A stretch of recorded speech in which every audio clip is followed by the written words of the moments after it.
Now is the right moment to invite on stage Professor Dr. Sir Ralf Speth. Sir Ralf, allow me to say a few words. Ralf is a personal friend and a personal guest, and he was in Romania a few years ago just for a few hours because I insisted. And when I realized how meaningful he is today, in like a legend of our industry, speaking, you will see, about things you even not imagine, because he's coming from huge experience. I said, Ralf, why not to come back, not just for a few hours, for 2 days? And I was very surprised when he said, okay, I will do it. I have a lot of memories with him. We did so many projects together. You will not imagine. It's about watches. It's about space technology. It's about a lot of drive tests together. So we are, and of course, you know already that the best time when Jaguar Land Rover flourished was his time. Nowadays, it's a complicated situation over there. Ralf, it's your. So, good evening, ladies and gentlemen. Good afternoon, Miles. Dan, thanks for the nice words, and I think you are now all tired and looking around. The chairs are more or less empty. Nevertheless, it's really a special honor to be here. Why? Because it's the relationship at the end of the day of the Dan. And it's an honor to be here to also then to offer the great or the grand finale on such a critical topic as the road to 2035. It's also a profound challenge, not simple, because the future is uncertain, but because our industry is facing multiple simultaneous revolutions. We are navigating a technological revolution as we move from combustion to electric and from hardware to software-defined vehicles. A geopolitical revolution. Or is it still the same? Because in the real changes.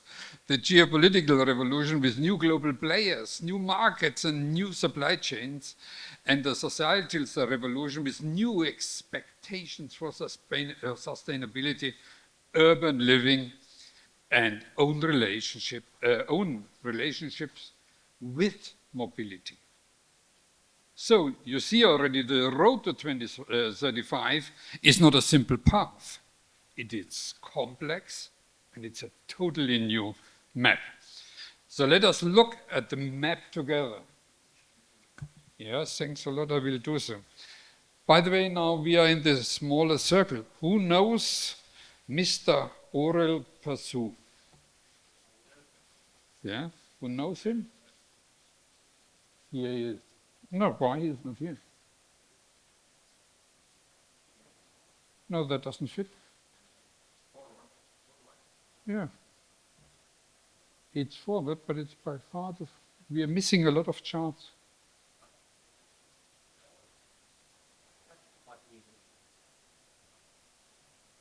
No. Sorry. I miss the truck car. So, just to continue, it's a pity that the charts seem not to be here. To look at the road ahead to 2035, it makes sense to first look back 100 years, especially here in this city. Here in Bucharest, a man called 𝐿𝐼𝐵 𝑑𝐚𝐴𝐺𝑟 was born, and he was a visionary. And can you show me the image, please, of Mr. 𝐵𝐴𝐺𝑟's car? He was an automotive engineer, and he was obsessed with one single concept: efficiency. Oh, that's the last chart. Let's start at the beginning, please. At a time, can you imagine, 100 years ago, where cars were just loud, inefficient boxes, 𝐵𝐴𝐺𝑟 was dreaming of the perfect aerodynamic form. Again, it's probably page number 10 or so. Let's start with 2. And he calculated that this form, from this kind, the best aerodynamical form, was that of a falling drop of water. And he then built the car you see here, the Pursuit teardrop, with a drag coefficient so low it would be competitive with a 2025 electric vehicle. Pursuit was a real pioneer. He was a man thinking about 2025 while living in 1925. And now we are here. Now it is 2025. And he was asking the fundamental question of our industry: how do we use less to move more? A century later, thousands and thousands of engineers around the globe are still asking this question and are trying to find answers. They do this in a time when many consumers and experts question the need of private transport at all. Can you manage?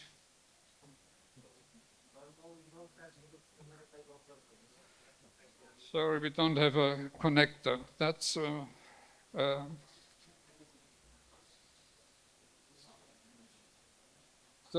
let's continue then. The question is, have you reached peak car? And many experts have already proclaimed peak car. And in this scenario, the distance traveled per capita, predominantly by private cars, has peaked and will not fall in a sustainable manner. And the arguments are very well known. Massive urbanization. Soon 70% of people will live in cities.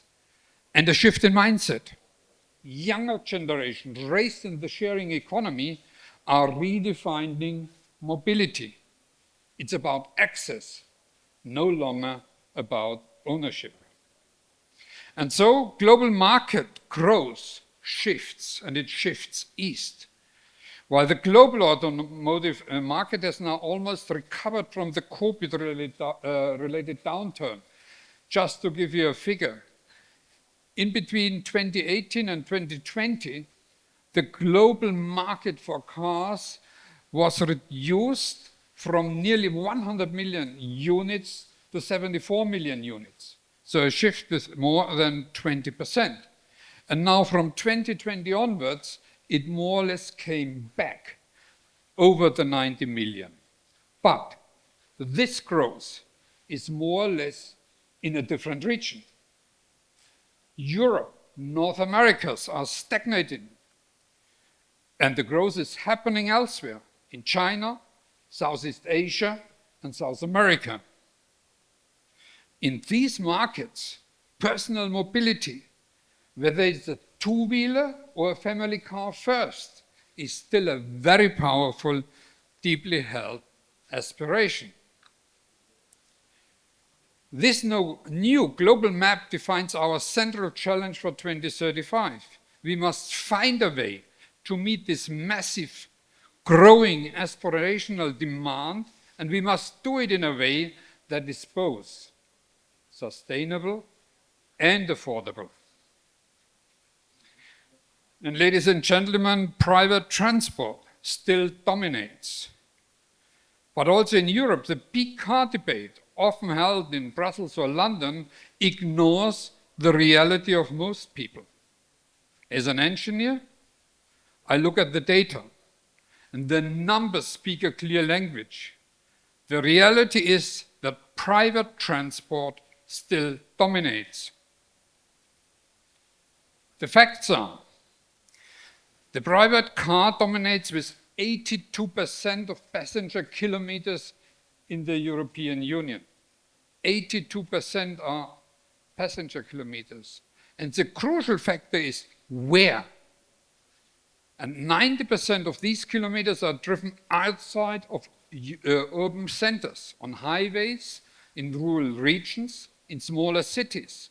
Here, the car is often the only option. And ladies and gentlemen, I guess you all know, mobility is the lifeblood of a flourishing society. Mobility is the key to accessing employment, education, and healthcare. And it enables social interactions. Mobility is a fundamental right. And that is precisely why our mission, the mission of thousands of engineers around the globe, to preserve this fundamental right by making personal mobility sustainable, is more critical than ever. And just to give you a hint about the consumer dilemma, it's cost versus climate. When we talk about sustainability, we must not forget, if sustainability remains a luxury good, we will fail. We will fail to meet our climate goals. The consumer reality, and the chart would show you the figures from Germany, so the consumer reality is clear. 71% worry that mobility will become unaffordable due to energy cost. And 56% say openly, in view of these costs, climate-friendly mobility is not a priority for them. And it's our collective responsibility to solve this dilemma. Ladies and gentlemen, I really regret. So there you can see this very famous car. And by the way, you see the farm, probably there. Do you have the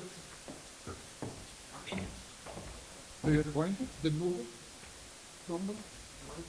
So there you see the car. And by the way, first time in the car industry, he moved the wheels into the body. And you see also the size of the wheels, you see the thing. Sensational. Drag coefficient of 0.22. So sorry, I'm an engineer. That's record at a time where drag coefficient was at 0.8 to 1. Thank you. So, thank you. And there, I guess we talked about this urban mobility. I will switch about it with, especially the young people are not interested, and you see it also in the licenses. They are really not taking the licenses as we did, just to be independent. There you see the huge dip, and you see how the market recovers. And then you see also that private transport still dominates. Unbelievable. Car, truck, rail, and so on. It's the car industry we really have to think about. And there you see on the right-hand side where this kind of traffic is busy. There, as mentioned, the consumer dilemma. If it's really too expensive, not affordable anymore, people will not take care about the environmental element. And I think that's very important. And by the way, some of my colleagues did highlight in which direction they want to go and what kind of development they would like to make. If we want to make this kind of change, we don't do it for the sake of making a change. We do it for something very, very special. We do it for a higher efficiency. And we must look at the well-to-wheel analysis. How much energy actually reaches the wheel? And don't think about the exact figures. It's not a problem anymore. The order of magnitude is what's critical. And you can see the current figures in black and in yellow, the expected progress by 2050. BEVs are the clear frontrunners by a far distance. Lagging far behind, fuel cell hydrogen, fossil fuels, and synthetic fuels. However, quite clear, hydrogen also has a potential in many other industries. But in passenger cars, battery electric vehicles are the undisputed efficiency leaders. It's just clear what we have to do. This is a message, I guess, also for the politicians.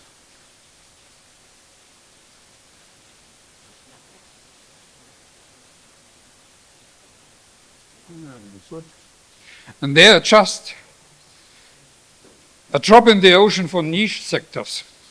E-fuels are much discussed, but we must be honest. They are not a solution for the mass market. E-fuels will be needed. In fact, they are indispensable, but only for specific applications where battery electric solutions are simply not feasible. But the globally announced supply by 2035 would only cover 10% of the essential demand in Germany only.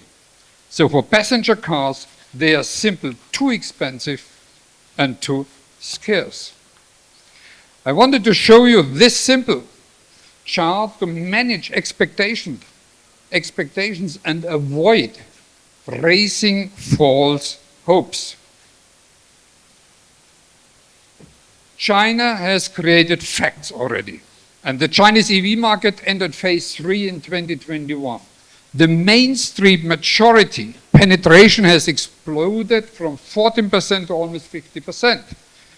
And the monthly penetration is now regularly exceeding 50%. The market has tipped. And the forecast for 2030 is now over 20 million units, which means electric cars will reach a sales share of around 80% by the end of the decade. There's price parity, by the way, already. And it's also important to note the Chinese government has drastically reduced direct subsidies. Instead, the government is investing heavily in the framework conditions, for example, in the rapid build-out of the charging infrastructure. So why did this happen that quickly? The path was paved by deliberate policy. The former Minister of Science, Technology and Transport, Professor Wang Gang, Dan, I guess you know him, who served from 2007 to 2018, defined the national transport and industrial strategy. And crucially, he consistently ensured its implementation. A model for Europe? Perhaps. Professor Wang Gang, as a minister, himself was an expert, highly educated, always curious, dedicated, and always extremely well prepared for every discussion. Now, the elephant in the room. The market research suggests BEVs are set to win the race. Skeptics, however, highlight the significant weight disadvantage due to lower energy density compared to hydrogen or fossil fuel.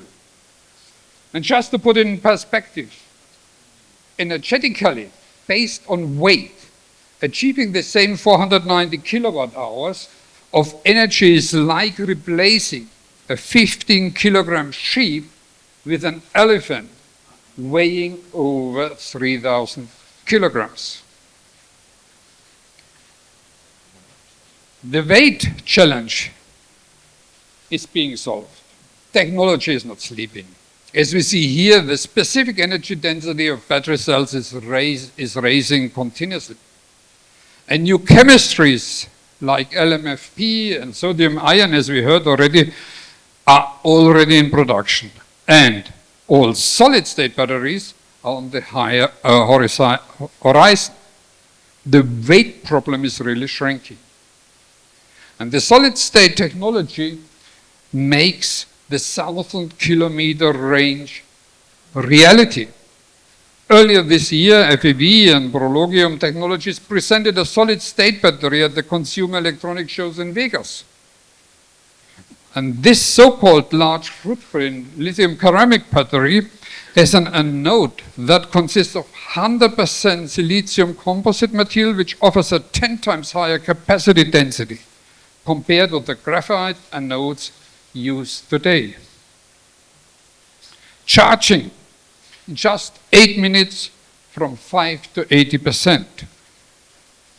So, depending on the vehicle segment and intended use, the LLCB allows weight saving of up to 300 kilograms or a range of 1,000 kilometers. In contrary to current liquid electrolytes, the applied solid-state electrolyte is non-flammable and increases safety against the thermal runaway. It also prevents potential short circuits caused by leaking electrolyte fluid in the event of a spill. So, the industry is coming up with the right technologies for an emission-free mobility. Now we have to bridge the gap from tech to adoption. Technology alone is not enough to bridge the gap to mass adoption. We have an infrastructure gap. We need a massive, fast, and above all, visible rollout of charging stations. Consumers need to build trust. And we have a grid gap. Our grids need smart grids, flexible prices, and bidirectional charging, V2G, V2H, to use cars as distributed storages, as we have heard also today already. And we have a policy gap. Government must build consumer conviction. We need smart incentives, like parking benefits or tax relief, and must avoid detrimental policies that destroy confidence. Now, reefs. Reefs are the intelligent bridge. I guess especially also in a large rural country like Romania, I think you cannot wait a decade for a perfect charging network. We must be pragmatic. We need an intelligent bridge. And this is a BEV and reef strategy. So I contradict against the statement today that all of a sudden everything should be a PHEV. There's a huge difference, and we don't need these things. So a reef is not a traditional hybrid. A reef is in principle, you have also shown it, more or less electric car, a BEV platform that uses a small generator back only for the exception. And for the customer perception, the difference is fundamental. It's an electric car, but without range anxiety. And for a large rural country like Romania, this is the perfect solution for the transition. It solves the main inhibitor, lacking infrastructure, while immediately delivering the main benefit, better air quality also in city and less CO2. And this strategy was successfully proven in China. Look at the astonishing difference in Beijing's air quality between 2012 and 2000, on the right-hand side, on the lower area. My father lived here 10 years ago, just 1 year. It was just great. You have it in 82 skies. Today, the sky is blue again. And it allows a country to achieve over 90% of the CO2 and air quality benefits today without waiting for tomorrow's perfect grid. When we in Europe talk about EVs, our minds immediately go to cars. But we are missing the real EV revolution. For hundreds of millions of people, affordable electric mobility starts with 2 wheels or with 3 wheels. So in 2024, the global stock for electric 2 and 3 wheelers was higher than that of all other EVs combined, PHEVs, passenger cars and commercial vehicles. This is the real mass market electrification. And why? Because for hundreds of millions of people, especially in the diasporan markets of Asia, a 2 and or 3 wheeler is the first and often the only form of affordable personal mobility. And the most important lesson from my experience at TVS, or in the 2 and 3 wheeler business, is affordability does not mean cheap or low quality. It is a mindset of smart engineering that delivers world-class quality at an accessible price. I'm incredibly proud of my colleagues at TVS.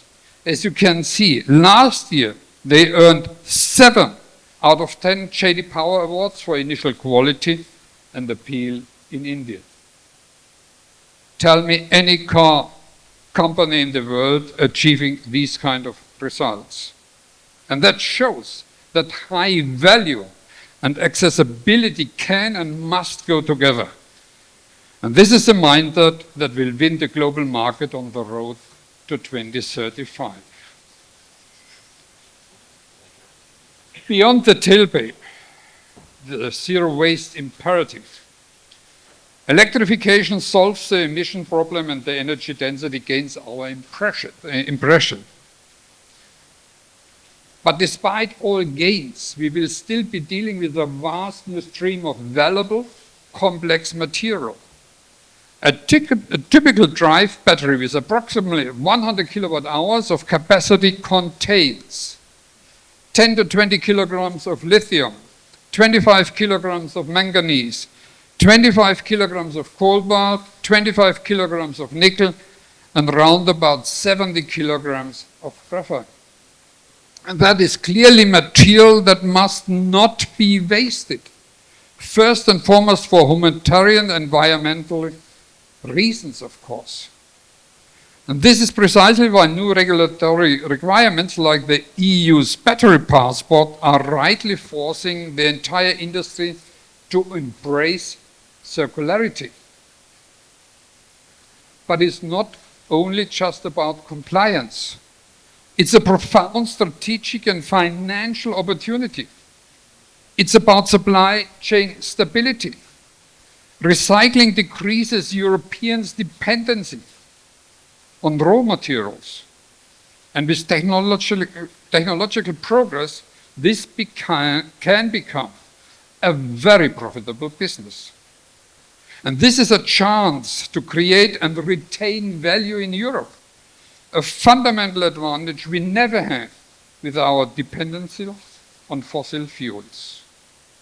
And the circularity mindset must be applied to other critical materials as well, like, for instance, the closed-loop aluminium recycling that was pioneered at Jaguar Land Rover. And it means engineering for circularities from day one, designing vehicles to be easily disassembled and factory tools to be refurbished and to be reduced. And these examples hopefully show that it's about more than just the tailpipe emissions. Sustainability mindset. It's about an all-encompassing sustainability mindset. And a perfect example are the TVS Motor Company manufacturing plants in India. They are not just factories, they are statements. They prove that high-tech industry and nature can coexist. They prove that you can and you must deliver on all dimensions at once, high quality at an affordable price from a sustainable factory. And by the way, just look to the right-hand side again. 95% of all the energy used in all the plants comes out of renewable sources already. Or water positivity, no problem. Or more than 40% in our plants is just for nature reserve. So this is a new way also to produce. Now, electrification and a total sustainability mindset will help to achieve clean and efficient powertrains, which will also become affordable. But have we solved mobility? No, because we are still failing to solve two fundamental crises. First, a human crisis. 1.3 million people die on our roads every year. That is, by the way, in comparison, around about 8 jumbo jets crashing every single day. And over 90% of these accidents are caused by human error. And second, we have an economic crisis. Congestion. The average speed in London is 10 miles per hour today, as fast as a horse-drawn carriage 100 years ago. And this costs the EU, by the way, round about 110 billion euros every year. So, great progress, huh? Autonomy. The solution to the safety crisis is no longer a vision. BYD showed already some elements. Autonomy is a proven reality, ladies and gentlemen. Waymo, by the way, that's the Waymo car on the right-hand side. Waymo is already operating 250,000 rides per week and has driven more than 100 million miles on public roads. And the data is absolutely clear. The system today is 91% safer than the average human driver. And by the way, that's not PR, that's proven by a Swiss insurance company. So the technology works. The technology can save lives. And you may, of course, say that there are situations that even a perfect individual system cannot solve. The so-called edge cases. And autonomous vehicle sensors may be superhuman, but they are still limited by the law of physics. And for example, a child that cannot be detected by the sensors of an autonomous vehicle because it's hidden behind a truck. To achieve a true zero accident vision, we must therefore look at the system as a whole. And this is where networking vehicles with each other and with the infrastructure becomes essential. And this network creates a cooperative perception. Let me be clear. I'm not implying that by 2035 every vehicle on the road will be fully autonomous. I enjoy driving myself far too much for that. But I'm convinced the road to 2035 will be a complex, mixed environment. It will consist of autonomous systems and human-driven vehicles. However, cooperative perception will also benefit the driven vehicles and will make an ultimate vision of zero accidents. Zero accidents truly achievable.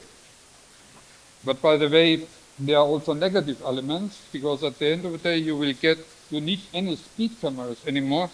You will get all these kind of things automatically. But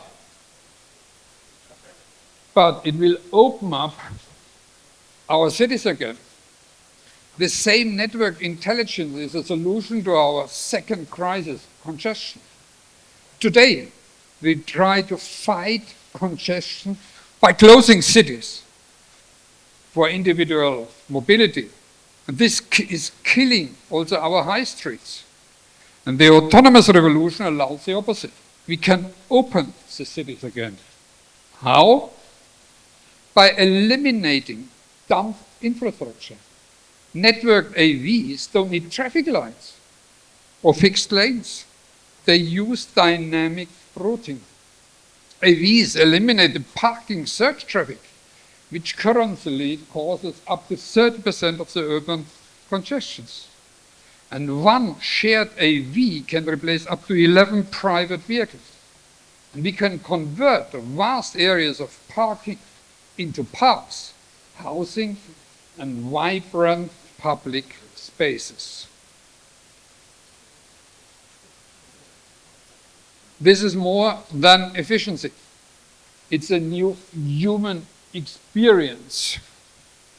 It's about democratizing mobility, providing access for the elderly and people with mobility issues who are often isolated. The population, as you know, over 60 will double to 2.1 billion by 2050.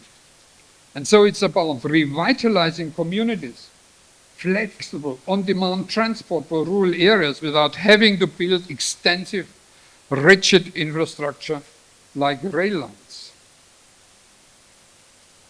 This autonomous future solves our greatest safety and congestion problems. But we must be honest with ourselves. This revolution is not a gentle transition. It is a profound disruption, and it triggers an unavoidable chain reaction. The first domino to fall is a job disruption. Level 4, level 5 autonomy will redefine the entire logistic and transport sector, displacing millions of professional drivers. I have always built my career on the philosophy that business is people. And so we cannot, as leaders, celebrate this new technology without simultaneously taking responsibility for those it displaces. And the human disruption is followed by a massive economic one, the end of the crash economy. Think about it. Entire industry built over a century, insurance, repair, the aftermarket, are based on the statistical certainty of human error. A zero accident would mean that these business models become obsolete up to a certain degree.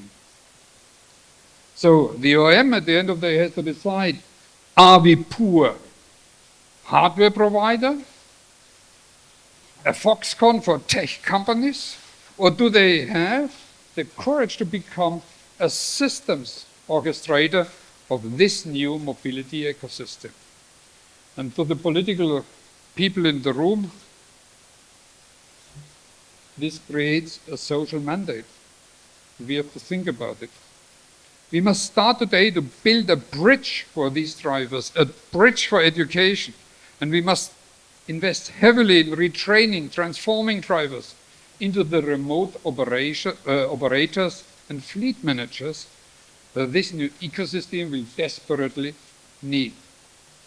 And just to give you an example, this is not a theoretical problem for tomorrow.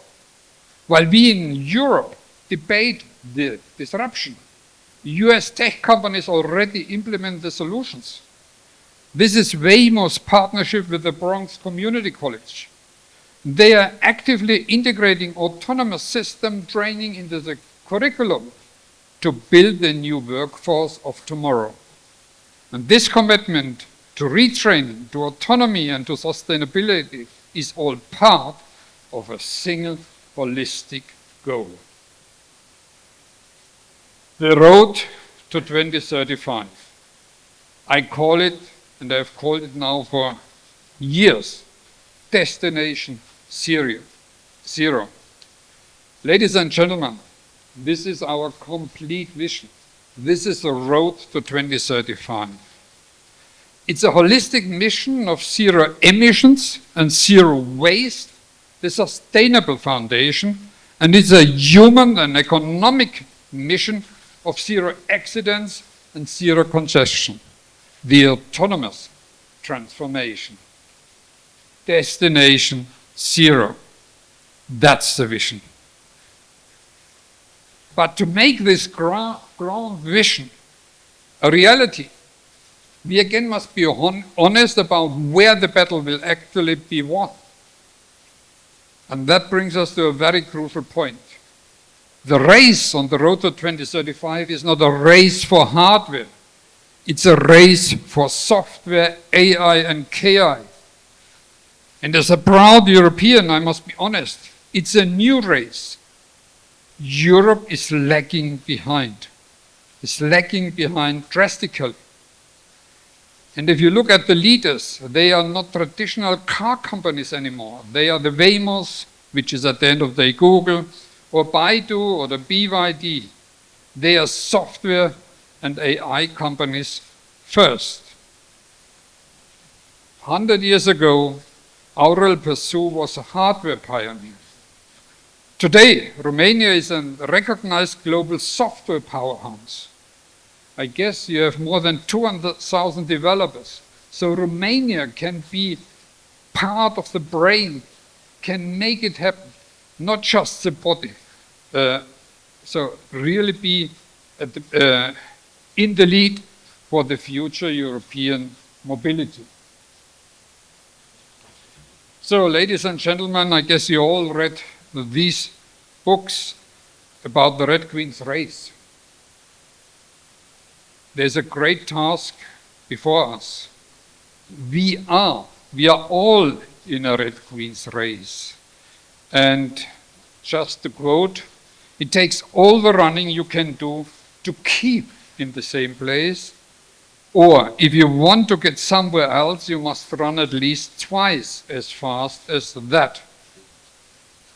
Romania, you have got the talent. Talent, ladies and gentlemen, is not enough. It needs leadership, it needs conductors. And I have offered you today a vision. It's my vision, and I'm personally committed to that vision.